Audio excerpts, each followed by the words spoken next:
A background check is a process a person or company uses to verify that an individual is who they claim to be. And this provides an opportunity to check and confirm the validity of someone's criminal record, education, employment history, and other activities from their past.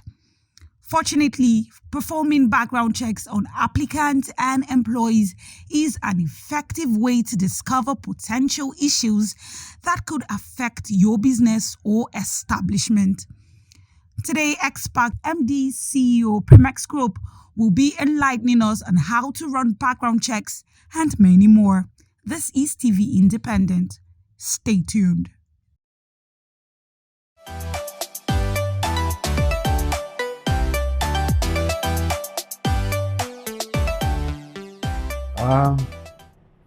Domestic violence or kidnapping or criminality has come to stay. So it is our responsibility to find a way out of it as individuals, as a family, as a government, and as a people. And one of the best way is knowledge. Knowledge of the people that are with you. And how do you get this knowledge? Simple, by conducting background check. There are a lot of people who go around with different and various criminal history, but you don't know them. But if you take the time to ask questions, you take the time to engage professional background check experts. You can even engage the police, but the police has too much on their table to start looking at background check, and that's where the private background check companies have come to fill the gap. So if you engage them, give them the profile of these people, and then they will go out and seek for this piece of information with which you can make informed decision to either hire them or allow them to stay with you, no matter how close they are. When the devil comes in, they don't think of the closeness. They go there to act. So if you have a foreknowledge of what they have done in the past, it will help you to know how to relate with the people. So basically, background check is important in dealing with these domestic issues.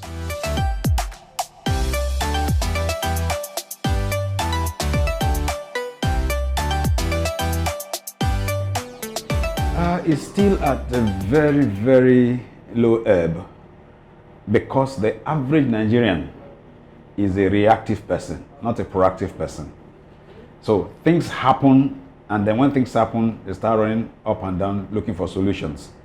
Ordinarily, once a child is born, the government is supposed to have a facility to start tracking the activities, the movement of that child up to adult age, even when he dies. And that's what happens in civilized climes. But here, we do not. And then because of our poverty mentality, we lay so much emphasis on how much will it cost me to do this. After all, it has not happened. So why should I spend my money gathering information that I may not even need? And that's why the government is so involved in insurance. If you leave the average Nigerian, he won't do insurance for his car or for his property.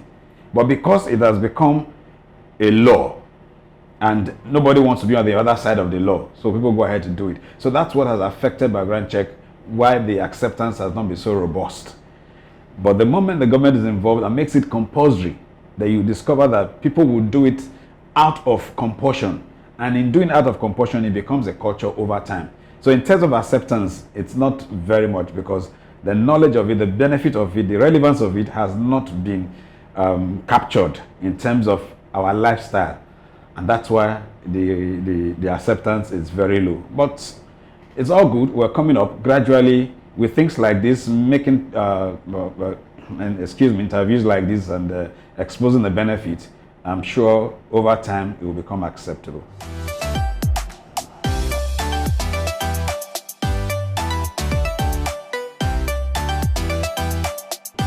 Oh, it's a lifestyle. It's a cultural thing. It is a policy. In fact, you have negligent hiring, negligent retention. So before you engage anybody, you must conduct background check. It's so easy because the government is involved. Like I said earlier, once a child is born, information about that child is in the system. The day he goes to school is in the system. The day he finishes from school and gets a job is in the system. The day he leaves that job, even getting a house is in the system. So on the tip of your finger on your table, you just punch a button on your system, and then information about the person comes up. So the international best practice is that government must be involved to ensure that every individual has his or her information domiciled with the government and made possible for everyone to see. Like the which of this bill now? The Public Information Bill, I've forgotten the name they call it. That's what it's supposed to be. Every man is supposed to gain access to everybody's information. But because we don't have that practice to gather this piece of information from the beginning, it becomes difficult. But I think that there's no time too late to start. If we can start today, in 40, 50 years time, it will be like what happens abroad. But not starting at all is where we have the problem.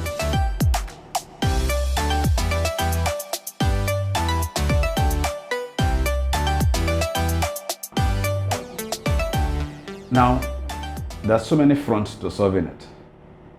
Number one is that there should be enough laws that prohibit it. And then moving from the law, I think we have enough laws, but the execution of these laws are where we have issues. Complacency. If it has not happened to somebody reputable, the government does not make a move. If it does not happen to an official of the government or a relative of the government official, they don't make a move. So complacency is the first thing that we need to eradicate. Every life of a Nigerian matters, whether poor, whether rich, whether young or old. So the same way you will respond to when the president's son is kidnapped should be the same way you respond when the truck pusher's child is kidnapped.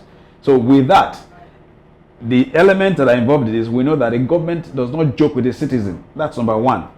Then number two, on the side of the citizens, they must be conscious of the environment. That's where background check comes in again. Even the landlords that owns properties, they should be able to know who live in their property. It's not just about the rent payment, but who are these tenants? What do they do for a living? Where do they come from? Are they Nigerians? Are they not Nigerians? Are they working at social place? The job they do, is it enough to pay the rent of the kind of house they live in? The government should be able to support landlords to be able to do that. That's on the other side. And then every society, every community should have a proactive measure of identifying people who are not members of that environment. And that's where we say information gathering, intelligence gathering will become relevant. Now, if all these parameters are put into the front burner, it becomes a threat to even the kidnappers themselves, knowing that they cannot get away with it. But what we have today is the kidnappers are so bold, knowing that what happens is I will spend money if I'm caught. So they are so bold to the point that that okay, let me get somebody who is in government to back me up, so that I will have somebody at the end of the day who will speak for me. I'm not saying that government people are involved, but these people who are carrying out these nefarious activities and are just groundsmen. There are people who are behind them, who gives them the courage, who are backing them up financially, morally, authoritatively. So with all this, but if the government is serious, then each time you catch one person, you must not kill the person, but find a way of getting information of the sponsors from that person. So by so doing, the people who are involved will be scared to continue, and then those who are already involved can be caught, because we have dragnets all over the place. But the way we are now, complacency is the main issue. Well, if we eradicate complacency and then take it more seriously, knowing that the life of every man matters in this country, then we are going somewhere.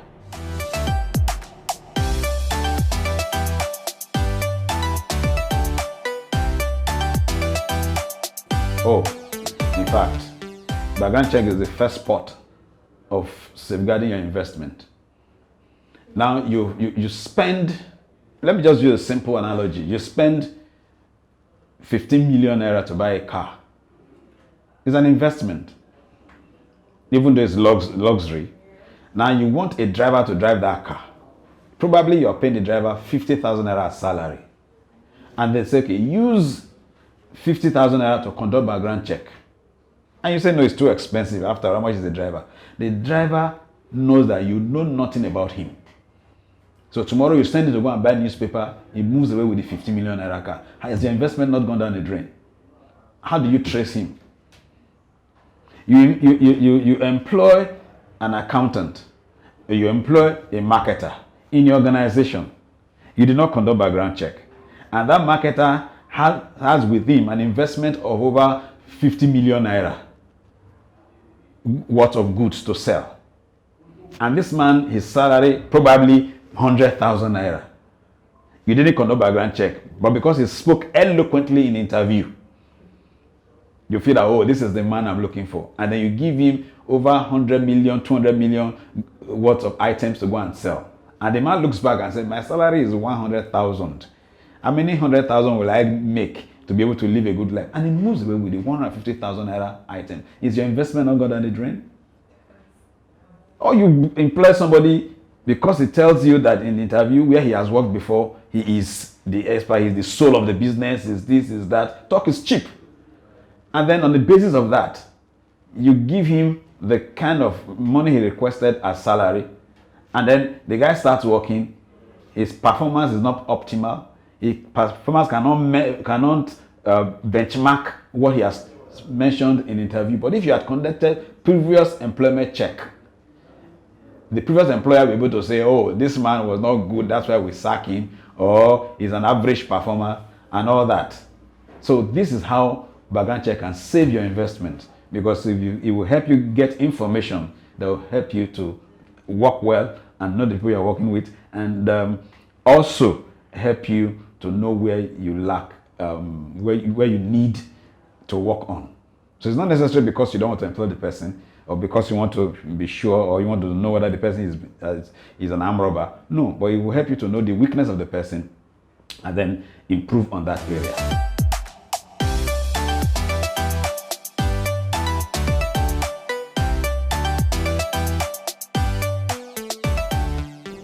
Yes, of course. In fact, that is the advocacy. The way they made insurance compulsory, background check should be compulsory. Employers, house owners, parents, just name them, because it should be a part of our culture. You don't take people by face value. You don't take people who can line and think whatever they tell you. No, whatever you are told, whatever whatever information you get, subject this piece of information to scrutiny. Verify them, especially if you are going to have a relationship with a person, either by marriage, either by friendship, either by business, either as an employer or an employee, whatever it is. Get the true picture of these people, so that it's not necessarily, sometimes we have this misconception that a background check is looking for criminal. No, it is not. It's just to help you to have information to make informed decisions. Now, if you're hiring somebody and you find out that the person does not have the requisite knowledge of what you want, by virtue of one reason or the other, you may still want the person, but you know where he has deficiency for you to train the person. So if you don't conduct background check, you may not even know. Now, what is the antecedent of the person where he has worked before? This man that is living a particular area and coming to rent your house, what is his antecedent? What has he done? Why is he leaving that place? It could just be that he committed a crime and is looking for somewhere to hide. It could just be that he committed a crime somewhere in another state and then he's relocating because he's running from the law. All these are possibilities, but it's not to say that, oh, because I want to catch, he's a thief, probably a thief, so let me catch him, so let me ask him. No. It's just to help you know how to relate, how to deal with this person. So the government must make it compulsory, so that there is a punishment for not conducting it. For instance, if you hire an accountant, and then the accountant moves on to embezzle your money. If you go to the police, the first question the police should ask is, can we have the background check report of this person? Because number one, the background check report will confirm the basis from which their investigation will start. They know where he has worked before, they know where he lives, they know the name of his wife, they know the name of his children, they know the school the children attend, they know the church he attends, they know the mosque he attends, they know all this information. So it helps them to unravel the fraud case because the man has nowhere to run to. So, but if they ask you, please, can we get the background check report of this person? And I say, I don't have. Just let the government say, sorry, we can't help you. So once that is done, then everybody will take it seriously. And not just for formality's sake, but seriously because they know it can become handy tomorrow.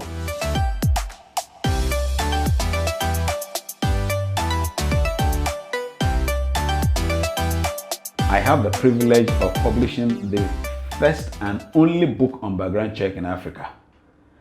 And this I recommend for people to read so that they can, even on their own, without going deep, preliminary background check ideas. But when you want to go deeper because you want to be very, very, very, very sure, then you can now call the professionals. But on your own, with this book, you will have an idea of what to do in the first instance. So that's me, and I run a company called Primex Background Check Limited.